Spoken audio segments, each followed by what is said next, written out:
Hi everyone, welcome to Diet.com video. I'm Stephen Cabral and I'm here with Naomi, who's lying right here getting ready to demonstrate a glute and hamstring toner. So this is a fantastic exercise for strengthening your lower back, your glutes, and your hamstrings. What we want to do though is we want to make sure that the hamstrings don't take over the whole exercise. Because a lot of people get the cramping in their hamstrings, and what that means is you're actually not activating your glutes enough. So when we press up, that's called a hip extension. And the main hip extensors are the glutes. So we want to squeeze those glutes together like you're trying to, crush something between them. And if we do that, then we're going to activate them. If not, the hamstrings are going to cramp. So remember that as you're doing this exercise, if you feel the cramping in your hamstrings, that means you're not activating those glutes enough, and so you have to work on that. And that's a very important exercise for you to do them. So the first one is very easy to do, and this can be included 2 to 3 times a week in your workout. And you do that in the beginning initially, only to get these muscles stronger and more active. It can even be a one exercise or one set warm up in the beginning, but add this to your program and you'll see the muscles on the posterior chain of your body, the back of your body, get stronger and stronger. And that's gonna be great for your posture, lower back pain, all of those different things. So the first thing I'm gonna have anyone do at home is line up a box. This is about 16 inches or so. You can use a bench at the gym. If you're taller, use a bench. If you're shorter, maybe you just want to use 2 blue, which is 12 inches. But find something that's a little lower than your knee height, and that'll be a good range for you to work with. Your feet are going to be about hip width position, not wider, because that's going to give you too big of a base. You want your hips and ankles lined up. And the next thing you're going to do is keep your arms flat on the ground to start with. We can always make it more challenging after that.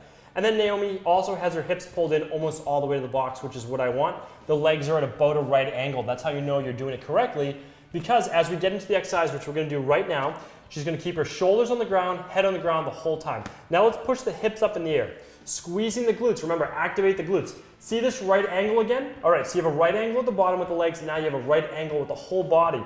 Your tendency is going to be to push your head and everything off the mat. You don't want to do that. Stay in the same position. Now lower down slowly, breathing in, and then breathe out, push up.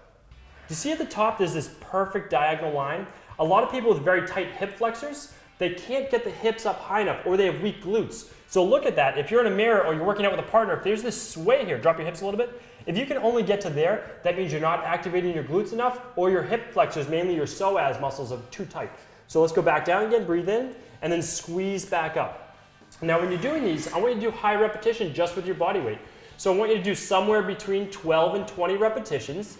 And the reason it's higher up is because we want to basically get those muscles to fire over and over and over, and we want more time under tension. So come down slowly, breathe in, and it's a big range, 12 to 20, and the reason is I don't know how difficult this is going to be for you at home. If it starts getting challenging at 12 reps, you're going to stop there. I should say if it gets challenging at 8, you'll stop at 12. All right, so let's push back up, just do a couple more. Now when Naomi comes down towards the floor, she's not going to touch, and then come right back up. So when you're doing this exercise, come about 1 inch from the ground so you get a full stretch through the glutes, and then you come right back up. Okay, next progression, put the arms across the chest and squeeze back up.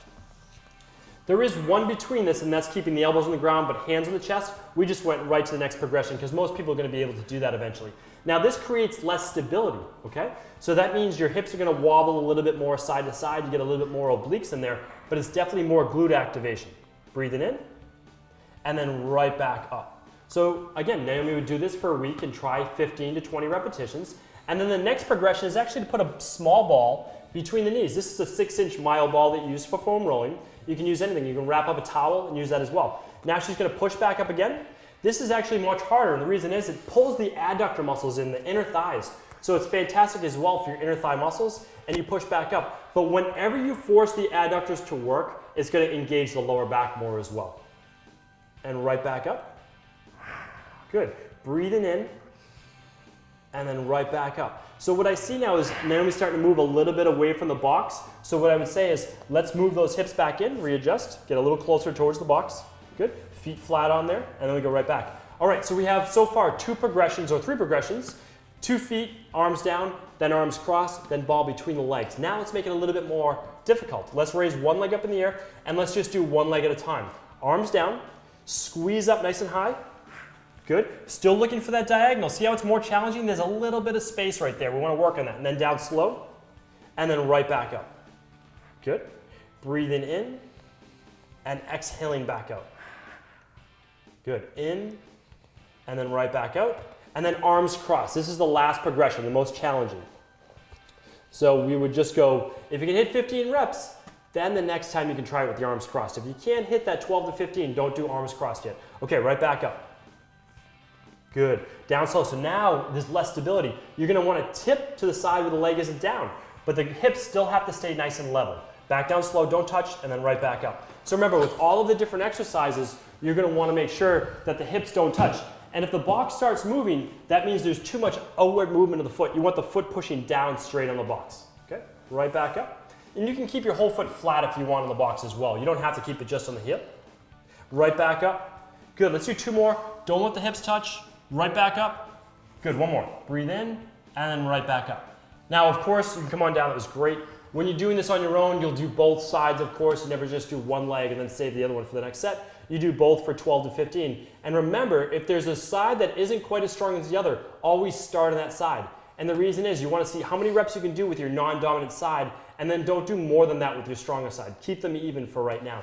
So you want to bring the other side up to the same strength as your other leg, and that's a great way to work on your progressions. So we did basically 5 progressions. We did both legs, arms down, both legs, arms crossed, both legs with a ball between the knees, and then what we did, we went to 1 leg, arms down, 1 leg, arms crossed. So if you work on those over the course of maybe 4 to 6 weeks, I think you'll really see a nice progression, and no doubt your glutes, your hamstrings, and lower back will get a lot stronger. Hope you enjoyed the video, and we'll be back real soon with more videos from Diet.com.